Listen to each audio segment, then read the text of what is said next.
com a ênfase no martírio, aí já é uma coisa de maluco, né? Porque a gente já tem medo de Apocalipse, a gente já tem medo de perseguição. Se junta as duas coisas, aí complicou.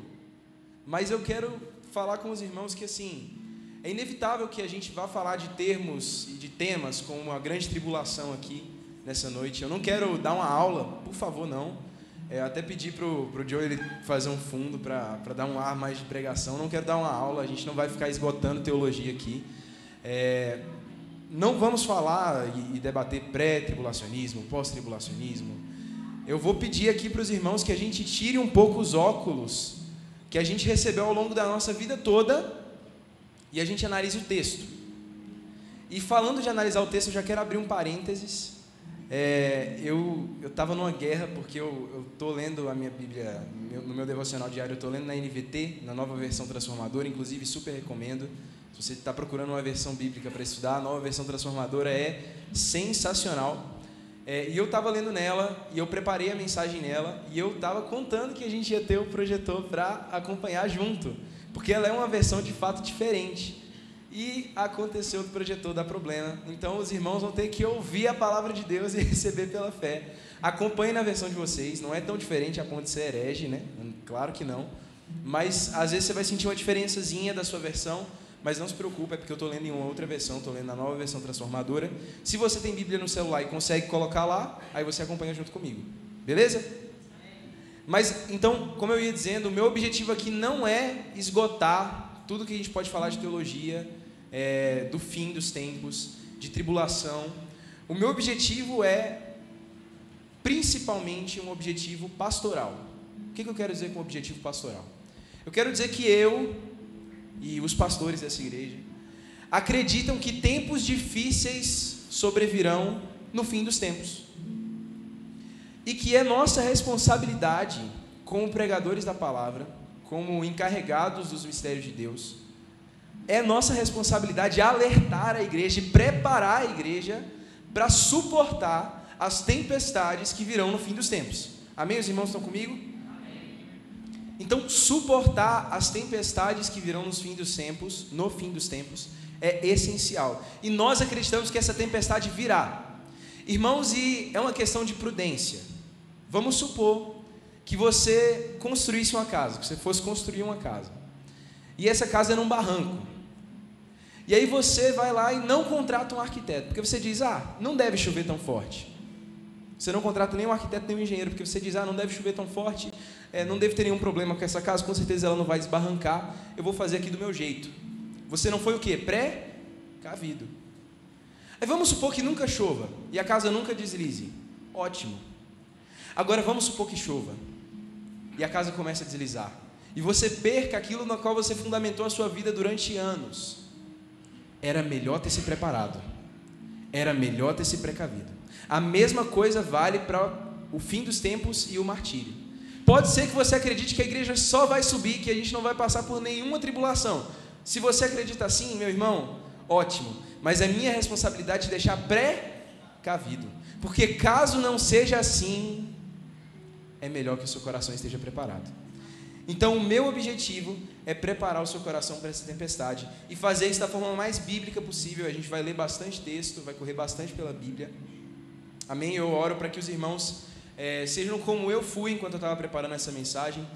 Pedro nos encoraja a desejar o genuíno leite espiritual, como crianças recém-nascidas. Então, essa deve ser a nossa aproximação da Bíblia. Toda vez que a gente se aproxima da palavra de Deus, seja ela ministrada, seja ela lida por outros, a gente deve se aproximar como crianças recém-nascidas, desejando receber aquilo que Deus tem para a gente hoje. Amém? Então vamos fazer uma oração? Senhor Jesus, quando a gente fala de fim dos tempos, a gente sabe, Senhor, que muitas vezes o nosso coração fica inquieto, muitas vezes a gente tem medo, muitas vezes a gente fica confuso, muitas vezes a gente não entende, mas eu quero pedir ao Senhor que o Senhor venha sobre nós com espírito de sabedoria e espírito de revelação, no pleno conhecimento de Jesus Cristo, que cada mente, que cada coração venha ser iluminado, venha ser despertado para a realidade que o Senhor quer trazer a nós nessa noite. Eu peço pela minha boca que ao abrir dela seja destravado para ministrar a palavra do Senhor. Em nome de Jesus, que nós venhamos a chegar juntos a um entendimento melhor daquilo que o Senhor tem para nós nesse tempo do fim.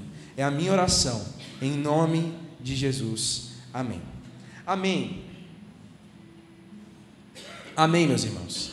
Preparo e esperança. Esse é o objetivo da nossa mensagem. Se você sair daqui preparado, ou pelo menos intentando se preparar, e esperançoso, então o meu objetivo foi concluído. Mas vamos começar do começo. Martírio. Vamos abrir, por favor, em Mateus 24. Mateus 24, para quem não sabe, é chamado de o sermão profético de Jesus. E por que o sermão profético? Porque é um sermão onde Jesus profetiza a respeito do que acontecerá no fim dos tempos. Então ele está falando sobre, todo mundo conhece esse texto, vai falar sobre as dores de parto, nação se levantará contra nação, reino contra reino, mas no versículo 9 a gente tem uma realidade muito séria. Na minha versão começa dizendo assim: então vocês serão presos, perseguidos e mortos. Por minha causa serão odiados em todo o mundo. Muitos se afastarão de mim, trairão e odiarão uns aos outros. Ótimo, só até aqui. Olha que interessante. Se você for lendo, continuar lendo, você vai ver que vai dizer lá no versículo 14, final do versículo 14, diz assim: então virá o fim. Então, antes do fim, que está no versículo 14, a gente tem uma realidade de cristãos sendo odiados, perseguidos, traídos e mortos por causa do nome de Jesus. E eu quero estabelecer aqui um princípio. O martírio, ele é tanto a causa quanto um efeito do fim dos tempos. Vamos lá? O martírio é uma causa e um efeito do fim dos tempos. Por que ele é uma causa do fim dos tempos? Meus irmãos, Deus é um Deus justo. Todos concordam com isso? Deus é um Deus justo. Ele vê, por exemplo, quando nós vamos para Gênesis, a gente tem o primeiro assassinato. Todos se lembram dessa história? Caim e Abel? O primeiro assassinato que aconteceu. Um irmão, ele ficou com inveja do outro, porque as obras do outro irmão eram justas, porque o irmão fazia o bem e o outro fazia o mal. E o Caim, que ficou com inveja, decidiu matar Abel. E quando ele mata Abel e ele sai como se nada tivesse acontecido, Deus, enfim, ele vai atrás de Caim e diz: Caim, o sangue do seu irmão clama da terra. Quando Jesus vai falar aos fariseus da época dele, ele diz: dessa geração será cobrada o sangue, desde o justo Abel, que foi morto, até o profeta Zacarias. Então, o que a gente tem aqui? A gente tem a realidade de justos que foram mortos, mas essa morte não passou em branco diante de Deus. Quando nós vemos ao longo de toda a história, e nós vimos isso aqui, relatos de cristãos que morreram nos coliseus, que foram queimados, relatos de cristãos, ou até em Hebreus a gente vê pessoas que foram cerradas ao meio, que andaram errantes. Na história moderna a gente viu durante a época do comunismo, muitos cristãos sendo mortos. A gente pensa: Deus, onde é que está o Senhor? Onde é que está o Senhor no meio disso tudo? Será que o Senhor não vai fazer nada? Será que o Senhor é um Deus sádico, que aproxima as pessoas de você e depois só assiste elas sendo tragadas pelo inimigo, tragadas por Satanás? Deus tem o controle, como teve o controle na vida de Jó. Satanás só pode tocar onde Deus permite. A gente vai falar sobre isso. Deus, será que o Senhor não está vendo isso que está acontecendo?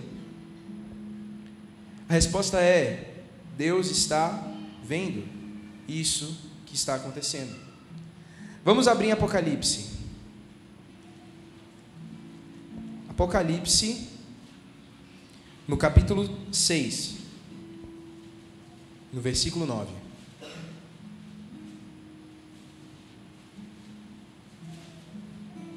Amém? Amém. Quando o cordeiro abriu o quinto selo, eu vi sob o altar as almas de todos que haviam sido mortos por causa da palavra de Deus e por seu testemunho fiel. Clamavam ao Senhor em alta voz. Então, peraí, esses aqui, eles não estavam calados, eles estavam clamando. E o que eles clamavam?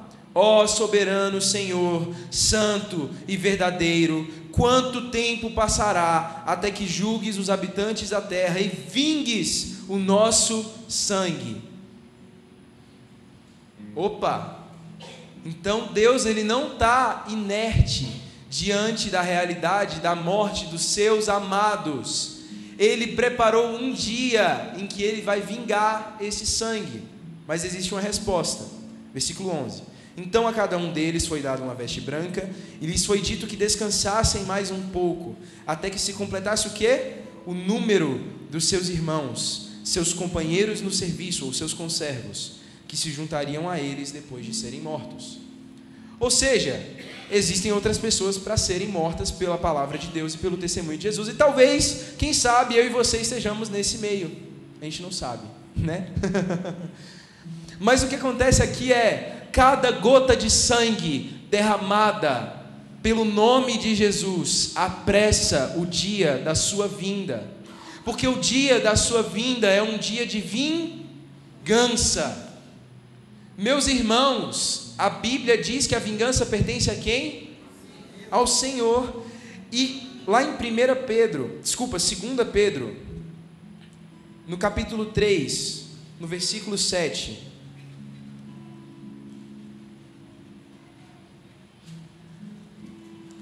Segunda Pedro 3,7.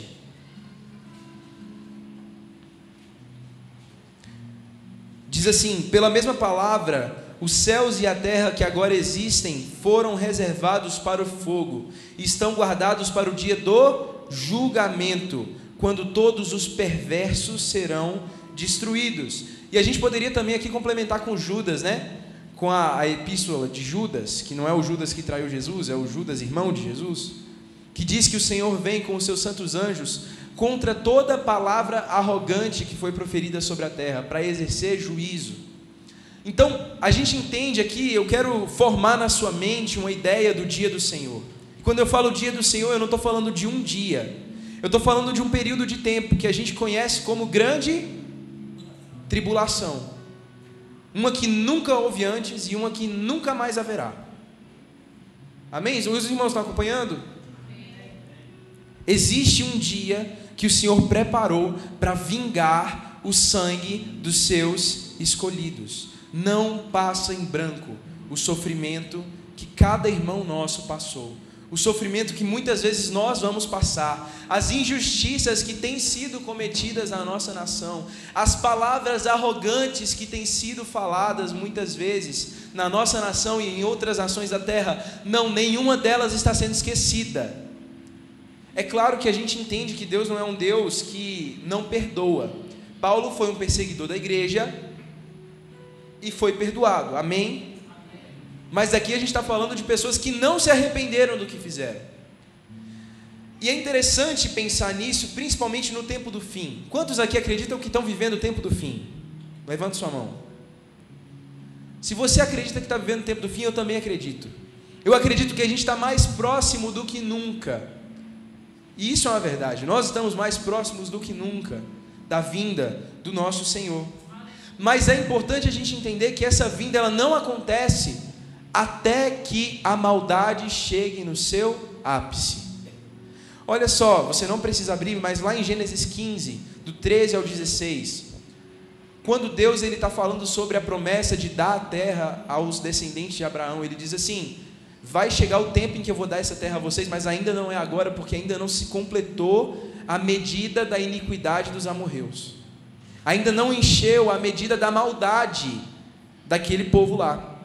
Então, da mesma maneira, tem uma medida de maldade que está para ser cheia na terra. Quem lembra da parábola do joio e do trigo? Vocês lembram? Que veio Deus e plantou no mundo os seus filhos, que são o trigo. Mas aí veio o inimigo e plantou o quê? O joio. E quando o joio foi plantado, ele começou a crescer junto do trigo.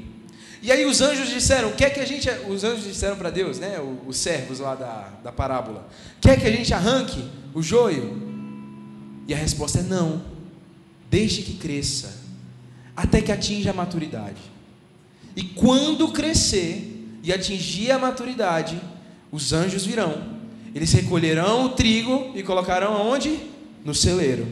E recolherão o joio e jogarão no fogo inextinguível.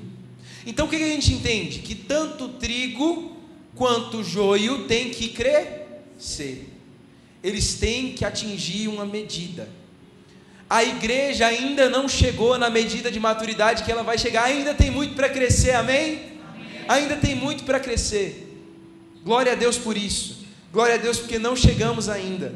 Porque a gente pode alcançar lugares mais altos em Deus. Isso deve encher o nosso coração de esperança. A gente ainda não viu o máximo da igreja do Senhor na terra. Deus ainda tem muito poder para liberar, Deus ainda tem muita unção para liberar, muita santidade para liberar no nosso meio. Mas a questão é, quando essa igreja santa e irrepreensível, cheia de poder, se levantar sobre a terra, ela vai ser um sal na ferida de um mundo caído. E sal na ferida causa duas coisas: cura e dor. Cura e dor. Então, para uns, nós vamos ser cura, mas para outros, nós vamos ser uma pedra no sapato. Por quê? Pelo mesmo motivo que Caim matou Abel, porque as suas obras eram justas e as dele não. Porque um fazia o que era certo e o outro não. Vocês serão odiados por causa do meu nome. É isso que está escrito.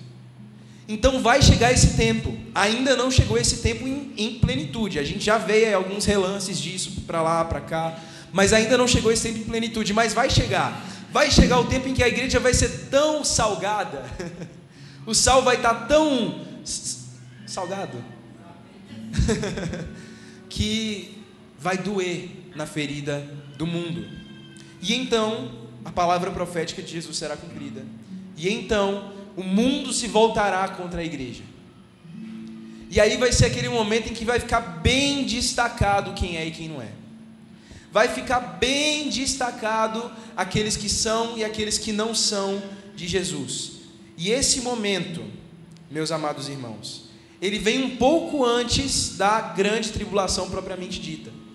É a tensão esquentando. Começa a ter um martírio aqui, um martírio ali. Aquela nação, a gente começa a descobrir que ela se levantou contra os cristãos, e os pastores estão sendo expulsos daquela outra nação, e a gente está vendo a janela 1040, a gente está vendo que o caldeirão está esquentando. Quando se completar o tempo que Deus preparou, aí acontece Apocalipse 13. Abre comigo, Apocalipse 13.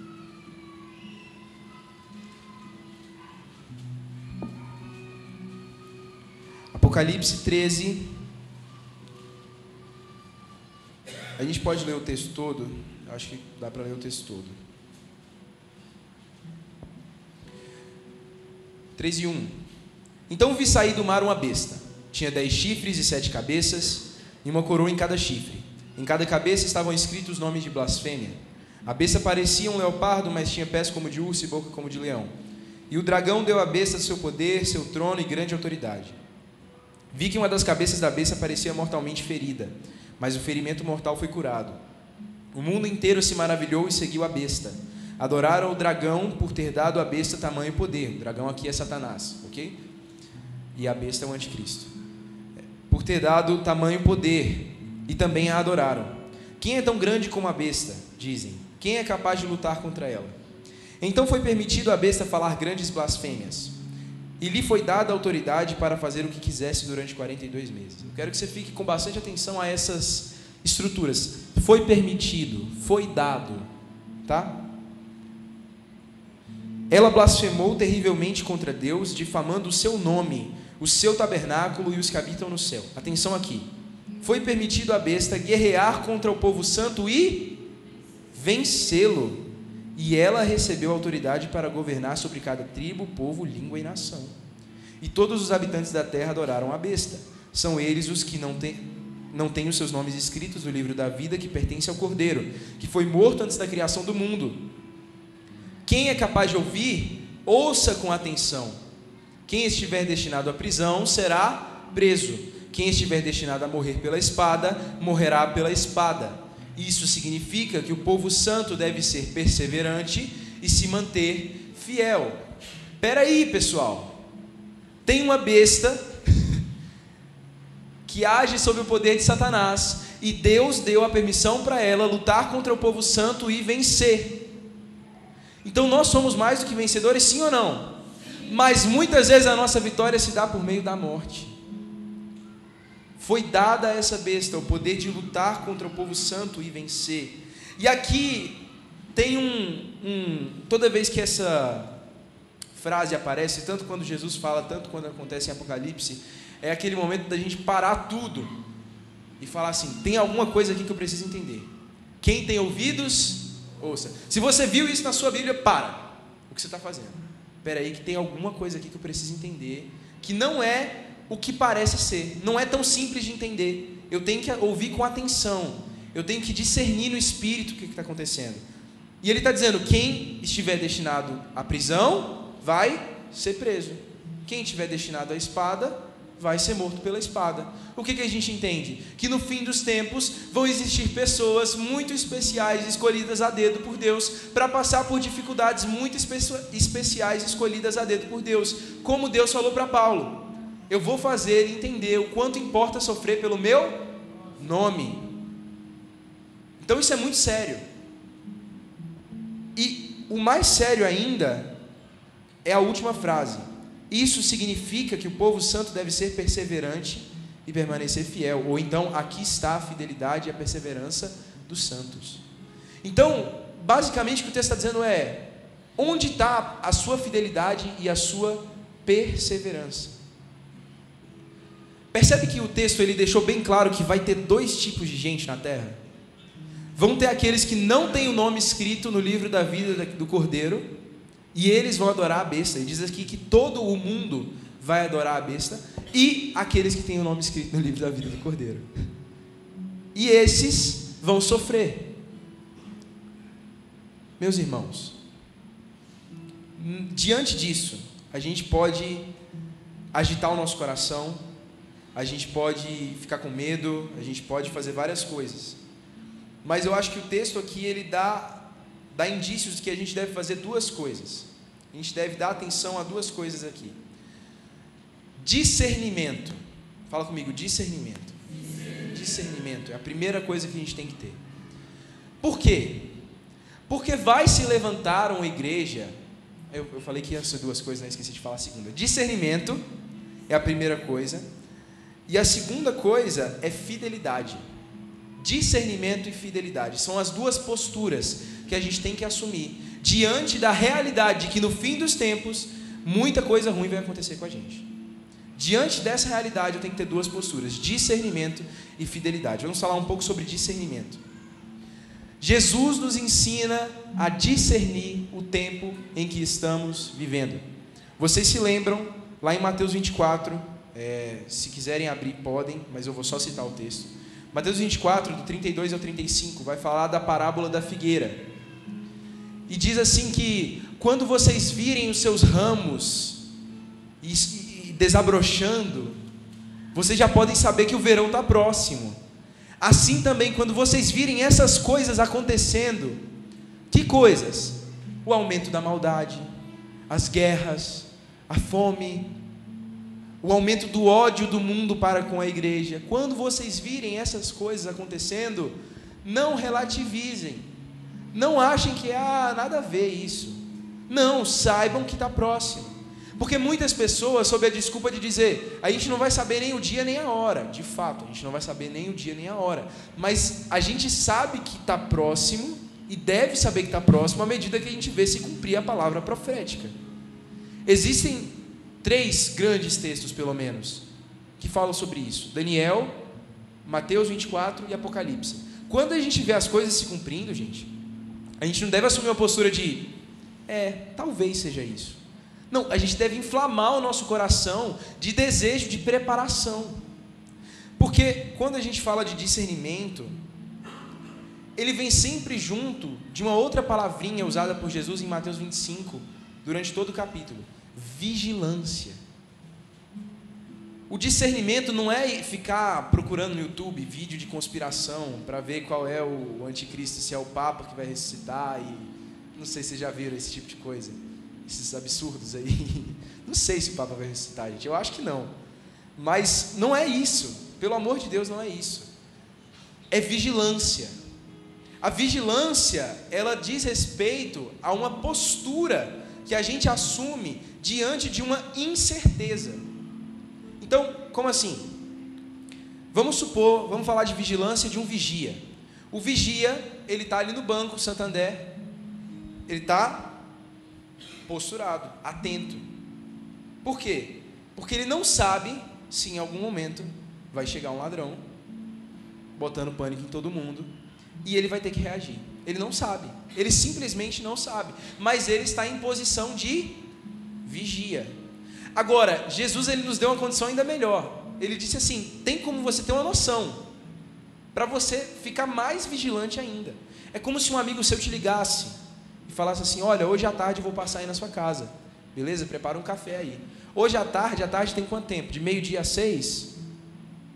Tem um tempo aí, né? Você não sabe a hora que ele vai passar para tomar um café. Mas qual é a postura da pessoa vigilante? Ela prepara o café, ela deixa o pão de queijo ali pré-cozido, pré-assado, ela se previne. Estou dando esse exemplo para ficar claro. A gente não vai saber exatamente o dia e a hora, mas quando a gente vira essas coisas acontecendo, a gente deve começar a vigiar.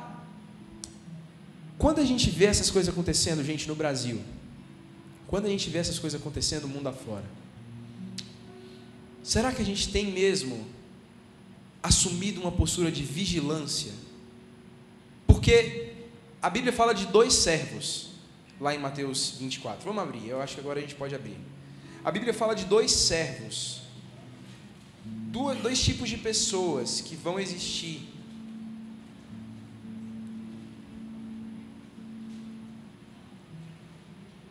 Mateus 24, 42.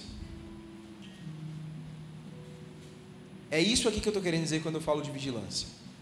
Portanto, vigiem, pois não sabem em que ocasião o seu Senhor virá. Entendam isso: se o dono da casa soubesse exatamente a que horas viria o ladrão, ficaria atento e não permitiria que a casa fosse arrombada. Aí eu pergunto, quando Jesus falou isso, o que ele quis dizer? Ele quis que você relaxasse e dissesse: realmente eu nunca vou saber nem o dia nem a hora? Ou será que ele quis instigar em você uma postura de vigilância? Fique atento e não permita que a casa seja arrombada. É isso que ele está querendo dizer. Estejam também sempre preparados, pois o Filho do Homem virá quando menos esperam. 45. O servo fiel e sensato é aquele a quem o seu Senhor encarrega de gerir os outros servos da casa e alimentá-los. Se o Senhor voltar e constatar que o servo fez um bom trabalho, haverá recompensa. Eu lhes digo a verdade: ele colocará todos os seus bens sob os cuidados desse servo. O que acontecerá, porém, se o servo for mau e pensar: meu senhor não volta tão cedo? Opa, então qual é o pensamento? Meu senhor não volta tão cedo, está demorando, não é por agora, eu acho que vai mais uns 100 anos aí. Meu senhor não voltará tão cedo. E começa a espancar os outros servos. Então a gente fala aqui de indisposição entre os irmãos. E a comer e beber e embriagar-se. Ou seja, viver uma vida desregrada. O senhor desse servo voltará em dia que não se espera e em hora que não se conhece. Cortará o servo ao meio e lhe dará o mesmo destino dos hipócritas. Ali haverá choro e ranger de dentes. Meus irmãos, isso é muito sério. Porque esse servo, para quem o Senhor volta em um dia que o servo não espera? Para o segundo servo, porque o outro servo está esperando. Isso está bem claro aqui na parábola de Jesus.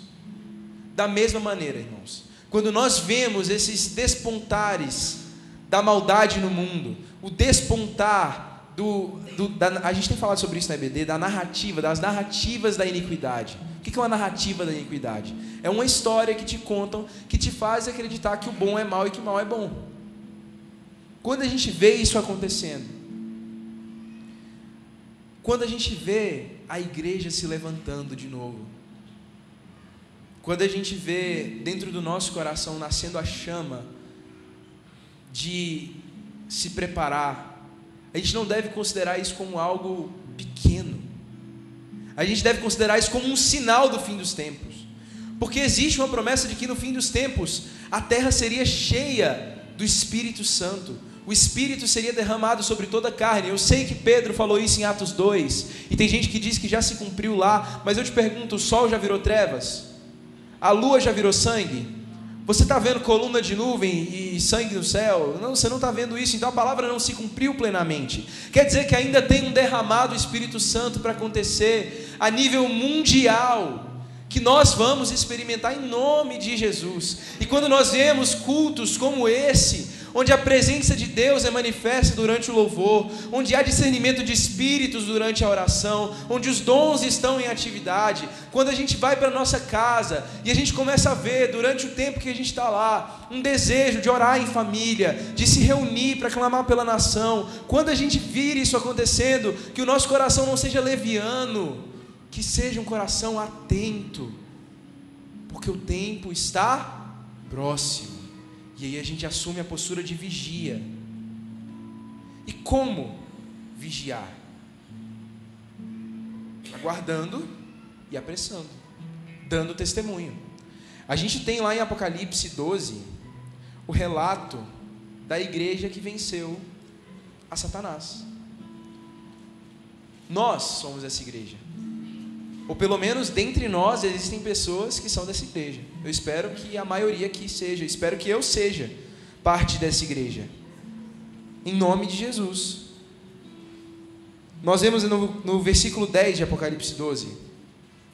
Então ouvi uma forte voz que bradava pelos céus: finalmente chegaram a salvação, o poder e o reino do nosso Deus e a autoridade do seu Cristo, porque foi lançado para a terra o acusador dos nossos irmãos, aquele que de dia e de noite os acusa diante de nosso Deus. Eles o derrotaram pelo sangue do Cordeiro e pelo testemunho deles. Não amaram as suas vidas nem mesmo diante da morte. Meus irmãos, quais foram as armas da luta contra Satanás? Como Satanás foi vencido? Pelo sangue do Cordeiro. Uma igreja que é bem entendida com a sua redenção. Foi pelo testemunho que deram. Uma igreja que não se cala diante do mundo, mas testemunha, que se mantém fiel à Escritura, que se mantém fiel ao testemunho de Jesus. E uma igreja que não ama a própria vida, mesmo em face da morte. E aqui eu caminho para o final. A última postura que é esperada de nós, a primeira é discernimento, e a segunda é fidelidade. A fidelidade, ou a perseverança, ou a paciência, são todas palavras que eu posso usar para descrever como deve ser o comportamento dos santos nos últimos dias. Por quê? Porque muitas vezes, meus irmãos, vai parecer, como pareceu para algumas pessoas durante o tempo bíblico, que Deus não está fazendo nada. Pode acontecer, meus irmãos, como aconteceu com Sadraque, Mesaque e Abednego, Ananias, Misael e Azarias, né? Das chamas não queimarem. Mas pode acontecer, como aconteceu com tantos irmãos, das chamas pegarem. Pode acontecer que Deus feche a boca dos leões, como no caso de Daniel. Mas pode acontecer que aconteça como foi nos Coliseus, que os leões não estavam de boca fechada. E nesse momento a gente se depara com uma outra realidade profetizada por Jesus. Muitos se escandalizarão e abandonarão a fé. E a Bíblia diz que vai ser levantada uma igreja que vai seguir o anticristo, chamada Grande Babilônia. Essa falsa igreja que tenta imitar a igreja verdadeira, ela vai ser uma igreja tão apegada a essa terra, que ela não vai fazer isso aqui de não amar a própria vida mesmo em face da morte. Ela vai amar a própria vida. E por isso ela vai perder a vida, a verdadeira vida. O comportamento dos santos diante das tribulações dos últimos dias é um comportamento de paciência. Suportar com paciência a tribulação. Está acontecendo? está doendo, o fogo está pegando. E o fogo, às vezes, não vai ser um fogo somente literal. Gente, a gente está sendo preparado para suportar isso com cada pequena tribulação que surge na nossa vida. Em 1 Pedro, no capítulo 4, no versículo 12, Pedro diz: amados, não se surpreendam com as provações de fogo ardente pelas quais estão passando, como se algo estranho lhes estivesse acontecendo. Pelo contrário, alegrem-se. Você pode dizer para o seu irmão: alegre-se. Muito, pois essas provações os tornam participantes do sofrimento de Cristo, a fim de que tenham a maravilhosa alegria de ver a sua glória quando Ele for revelado. Alegrem-se. Isso é algo que Deus está chamando a gente para viver. Diante de cada pequena provação que passa pela nossa vida, diante de cada pequeno fogo que está destinado a provar a nossa fé, como diz em Tiago, alegre-se pelo passar por muitas provações. Paulo, ele foi um homem que foi provado no sofrimento, assim como Jesus. Ele diz: ninguém me moleste, porque eu trago em meu corpo as marcas de Cristo. Literalmente, ele foi açoitado muitas vezes, preso, ele foi apedrejado até quase morto. Alguns dizem que ele morreu e ressuscitou. Enfim, Paulo foi um homem que deu testemunho de Cristo com o sofrimento. E em 2 Timóteo 4, de 6 a 8, Paulo ele dá a descrição da morte dele. E às vezes eu acho que eu fico meio até em choque assim quando eu leio. Olha isso: quanto a mim, a minha vida já foi derramada como uma oferta para Deus. Ou na sua Bíblia pode estar como uma libação, que era uma oferta líquida que eles derramavam sobre o altar, às vezes de azeite, às vezes de vinho. Minha vida já foi derramada como oferta para Deus. O tempo da minha morte se aproxima. Lutei o bom combate, terminei a corrida e permaneci fiel. Agora o prêmio me espera, a coroa de justiça que o Senhor, o justo juiz, me dará no dia da sua volta. E o prêmio não será só para mim, glória a Deus, mas para todos, com grande expectativa, aguardam a sua vinda. Tem alguém aqui que aguarda a vinda dele com grande expectativa? Então esse prêmio é para você também, meu irmão. Se você perseverar até o fim, lutar o bom combate da fé, e diante da morte, não amar a própria vida, esse prêmio está disponível para mim e para você. E as cartas dizem: ao vencedor eu darei. E Paulo diz: corram como quem quer ganhar o prêmio. Ele diz para Timóteo que um soldado que foi alistado, ele não deve se ocupar com os assuntos da vida civil, porque ele deseja agradar aquele que o alistou. Meus irmãos, existe uma batalha que está sendo travada na terra e nos céus, nesse tempo, e o Senhor está te chamando para fazer parte das suas fileiras. Mesmo que eu não marche na infantaria, nem na cavalaria, nem na artilharia eu vá, nem aviador seja eu aqui, soldado de Cristo eu sou. Conhece? Meus irmãos, soldados de Cristo. E a forma como nós lutamos é o oposto da forma como o mundo luta. O bom combate da fé envolve não amar a própria vida, mesmo em face da morte. Envolve não amar a própria vida, mesmo em face da morte. Porque na realidade, para combater,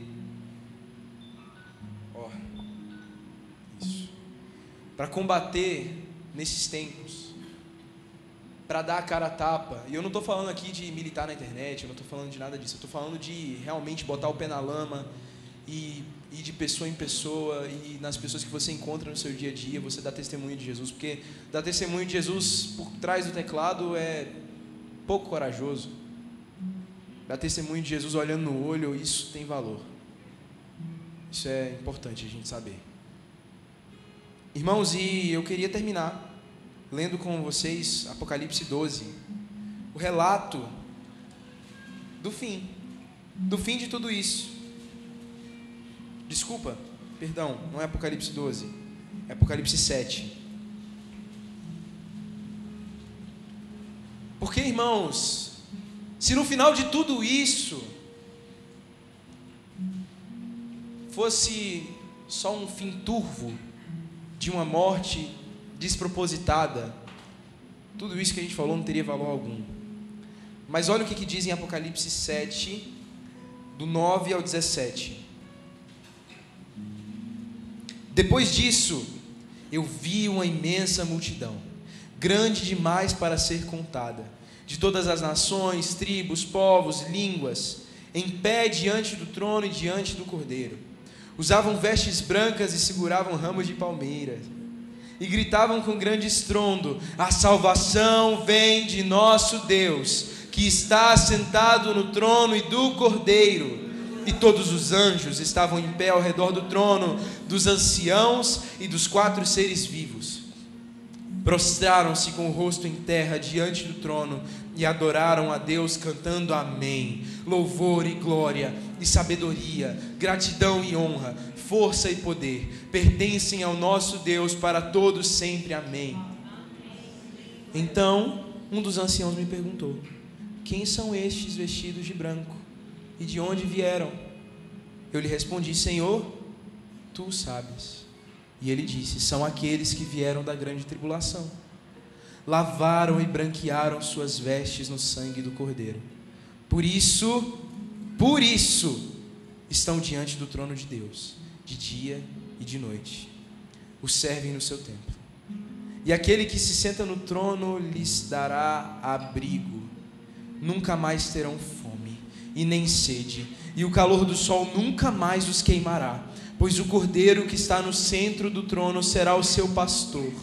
Ele os guiará às fontes de água viva, e Deus enxugará de seus olhos toda a lágrima. Meus irmãos, no fim da grande tribulação tem um grande consolo.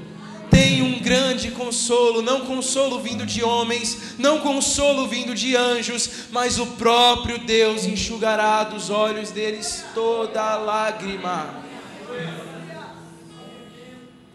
E a pergunta que fica é: qual consolo a gente vai escolher? O consolo dessa era, momentâneo, passageiro, o consolo dessa era que nos faz esquecer por alguns segundos de que a nossa vida é, na realidade, vaidade. Não foi isso que disse Salomão em Eclesiastes, né? Aí a gente esquece um pouquinho, se diverte, se consola, vai no cinema, faz todas essas coisas boas, que eu não estou dizendo que são pecado, todas são coisas boas. E no final da nossa vida a gente não tem mais nada. Ou a gente pode decidir abraçar o bom combate da fé, sabendo o custo.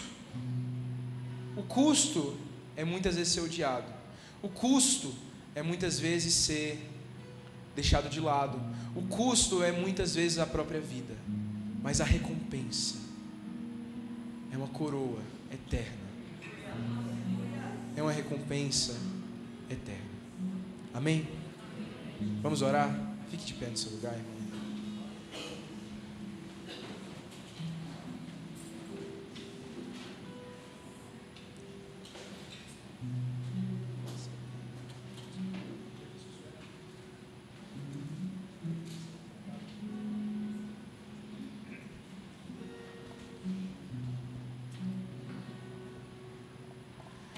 Amém, amém. Vamos orar. Senhor Jesus, nós estamos aqui na Tua presença, Pai.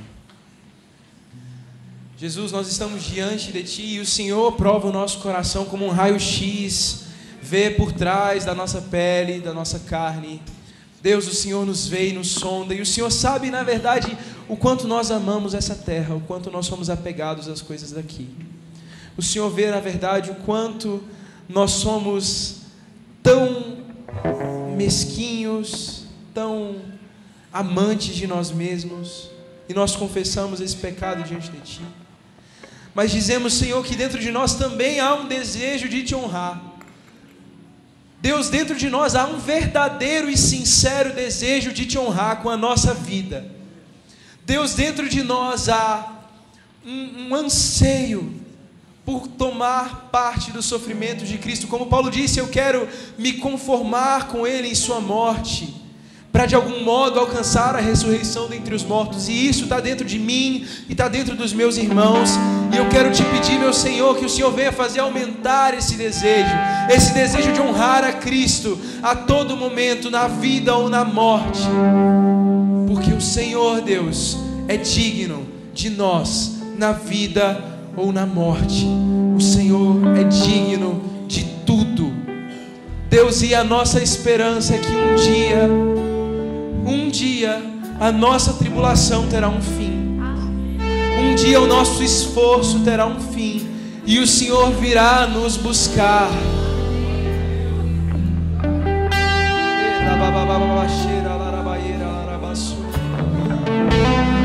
Meu irmão, volte os seus olhos para o Senhor nesse momento.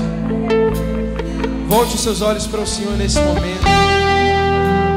Deixe que Ele seja um raio-x das suas intenções. Deixe que Ele seja um raio-x do seu coração.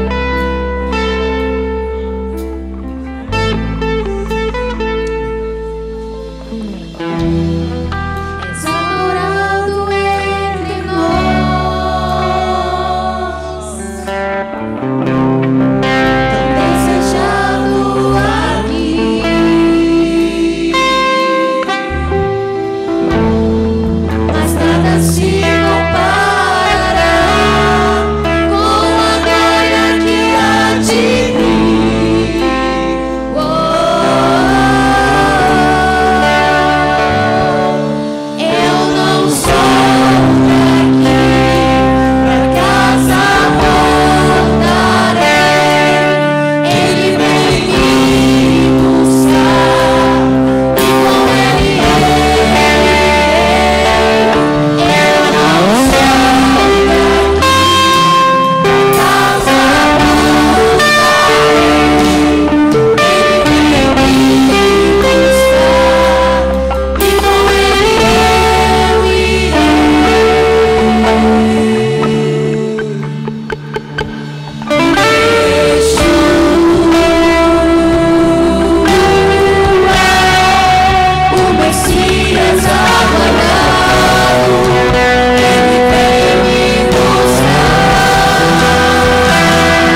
seja exatamente a que foi ministrada nessa noite. Estarmos vigilantes, Senhor, como aqueles que esperam a vinda do seu Senhor. E não sabemos se Ele voltará de dia, ou de tarde, ou de madrugada. Mas a postura é de vigilância, é de estarmos atentos aos sinais, atento àquilo que o Teu Espírito tem falado à igreja. Que o nosso coração esteja alerta, que os nossos olhos estejam atentos, que o nosso coração discernindo o momento que vivemos. Em nome de Jesus, em nome de Jesus, em nome de Jesus. Sabe, irmãos, por muito tempo a gente ouviu uma pregação de um evangelho parecido com uma história de pessoas que entram num ônibus chamado salvação. Por muitas vezes, quando eu ouvia mensagens da pregação do evangelho, eu tive essa imagem na minha cabeça. É como se existisse um ônibus e você visse lá assim, onde tem o lugar onde aquele ônibus vai parar, é no destino final. Aí tem lá, salvação. Aí para o ônibus e aí se grita lá dentro: alguém quer a salvação? Aí a pessoa entra, então entra no ônibus. E aí o ônibus está indo e os passageiros, na sua maioria, como eu, se eu pego um ônibus, eu durmo. E muitos daquele ônibus só estão esperando chegar no destino. Aí alguém diz assim: chegou! Ei, acorda, gente, já estamos aqui no céu, chegamos. Tem gente que acha que é assim. Não é assim, não. É um alistamento militar, é uma convocação. Não é um bando de passageiros sonolentos dentro de um ônibus esperando o céu. São guerreiros, são soldados, são pessoas que militam, combati o bom combate, acabei a carreira e guardei a fé. Que os nossos olhos estejam atentos, irmãos. Amém. Que a nossa disposição seja essa. Eu vou estar aguardando, vigilante, a vinda do meu Senhor, porque certamente Ele virá e a igreja será arrebatada. Amém. Talvez você entrou aqui hoje, você se encontra num momento da sua vida que você não está muito antenado. Talvez você entrou aqui e ainda nem aceitou Cristo como Senhor da sua vida. Talvez você venha à igreja porque é um lugar bom de você vir, você gosta, você canta, mas você ainda não tem um compromisso com Cristo, com Jesus, com o Evangelho, de pregar, de viver.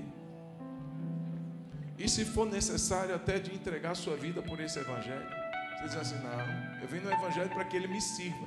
Querido, esse não é o Evangelho da Bíblia. Não é o Evangelho quem nos serve. Somos nós quem servimos o Evangelho. Eu queria perguntar a você que está aqui, você que veio e ainda não tem certeza, não tem uma convicção de ter entregue sua vida para Cristo, ter dado a Ele seu coração. Você está vivendo para você, para os seus sonhos, para os seus objetivos e não para Deus. E hoje você quer tomar essa posição: eu quero viver para Deus, eu quero viver para Jesus. E o Espírito Santo está falando com você. Eu queria te dar a oportunidade.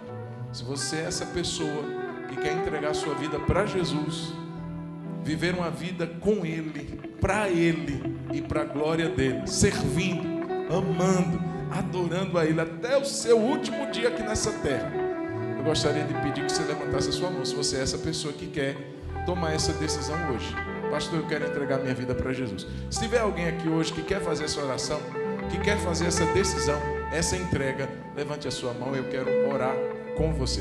Tem alguém aqui nessa noite que quer entregar a sua vida para Cristo? Talvez essa oportunidade que você precisava, e Deus está dando a você hoje, essa oportunidade de você mudar a sua vida. levante a sua mão. A igreja está orando, querido. Esse é um momento de oração. Esse é um momento de oração. Já vi muita gente que desejou um momento como esse, que queria entregar a vida para Jesus. Na hora que ele intencionou levantar a mão, ele sentiu um peso tão grande que não conseguia levantar a mão. Isso é uma batalha espiritual. Por isso, em nome de Jesus Cristo, pelo poder do nome dele, esse lugar é um ambiente de liberdade que o Espírito Santo dá. E nenhuma cadeia prende nenhum que está aqui nessa hora. Em nome de Jesus. Então, se você é essa pessoa, você é livre para tomar essa decisão. Mas você precisa, como diz, fazer algo. Tomar essa decisão implica num primeiro passo. O primeiro passo é entregar a vida para Cristo. Tem alguém hoje que quer fazer isso? Entregar a vida para Jesus? Faz um sinal com sua mão, eu quero orar com você. Tem alguém nessa noite? Aleluia. Glória a Deus. Glória a Jesus. Não fique envergonhado. Se você sente... Irmão, no dia que eu entreguei minha vida para Jesus, meu coração disparou. Meu Deus, que vergonha! Mas o Senhor me deu força e eu fiz isso. Só levantar de uma mão. Foi o primeiro passo que eu dei. O primeiro passo de uma jornada que estou nela até hoje. Tem alguém que quer fazer isso? Dá um primeiro passo nessa noite. Faz um sinalzinho com sua mão. Quero orar com você. Bem alto para eu te ver. Glória a Deus. Amém, querido. Se não há, Deus te abençoe e que a gente permaneça firme. Que a gente permaneça diante de luta. Irmão, presta atenção. Isso que o Daniel falou é muito sério. Ontem eu conversava com alguém que dizia assim: eu era de uma igreja, eu estava firme, eu era do louvor. E eu ouvindo, eu era do louvor. E eu perguntei, e hoje? Não, eu estou desviado. É porque você desviou? Ah, porque alguém virou para mim, eu era do louvor, e disse assim: você não tem voz para cantar não. Eu fiquei tão triste que desviei. O irmão está desviando por causa disso. Só isso foi suficiente para tirar você do caminho? Ah, porque o irmão não falou com o meu irmão. Preste atenção. Tem gente que deu a vida por causa de Jesus. Tem gente que entrou numa fornalha por causa de Deus. Por causa de uma palavrinha que eu ouvi de um irmão que eu não gostei, não vou mais na igreja, não quero mais Jesus. Não, vamos pedir misericórdia a Jesus e vamos permanecer firme em nome de Jesus. Amém? Se uma palavra me derruba, e uma pedrada. E uma pedrada na cabeça. Ai, não, eu me escandalizei. Vamos ficar firme em nome de Jesus. Olha para o seu irmão, diga assim: meu irmão, fica firme em nome de Jesus. Deixa que coisinha te tire do propósito maior de Deus, em nome de Jesus. Amém, amados? Eu queria convidar os nossos visitantes, a Carla e o Jefferson já estão aqui para receber vocês, nossos amados e queridos visitantes. Deus abençoe. Pode vir, já está o lanche lá pronto, tem um cafezinho. Tem mais o que, Jefferson? Lá um suco. Fez suco, café, bolo. Eu vou também. Querida, ali fora, presta atenção. Nós vamos orar. Vamos aplaudir a vida deles, queridos. Glória a Deus. Deus abençoe. Juilton, Deus abençoe. Deus abençoe. Isso. Glória a Deus. Ali fora tem um cafezinho também, um chazinho. Para que serve? Para você não jantar quando chegar em casa? Não. Isso não vai matar a sua fome. É para você gastar o tempo de tomar um café e conversar com o irmão. Pronto, você cronometra. O tempo que você toma um café e um chazinho, você troca uma ideia com o irmão, conhece uma irmã, pergunta o nome dele, abençoa a vida dele. Não vai embora, não. Toma um cafezinho e um chá ali e dá um abraço no seu irmão em nome de Jesus. Amém? Vamos orar agradecendo a Deus por essa noite. Obrigado, meu Pai, por esse tempo que aqui passamos.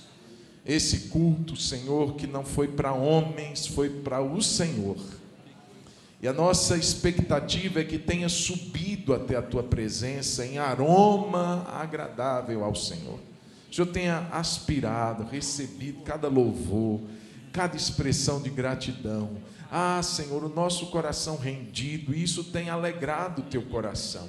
Abençoe cada um dos meus irmãos, Senhor. Essa semana que se inicia, Traz-nos, Senhor, uma semana de vitória, uma semana de paz. Cada dia, Senhor, que estaremos aqui, durante esses 6 dias de oração, sejam dias de renovo, sejam dias de fortalecimento, sejam dias, Senhor, em que estejamos conectados com aquilo que o Senhor quer fazer.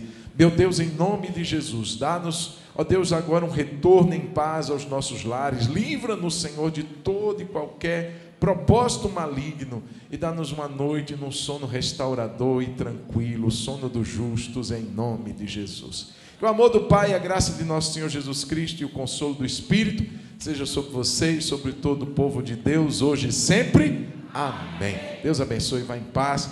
3 abraços no mínimo, um tempo de cafezinho ou de chá para você conhecer o irmão, conhecer uma irmã, em nome de Jesus. Deus te abençoe.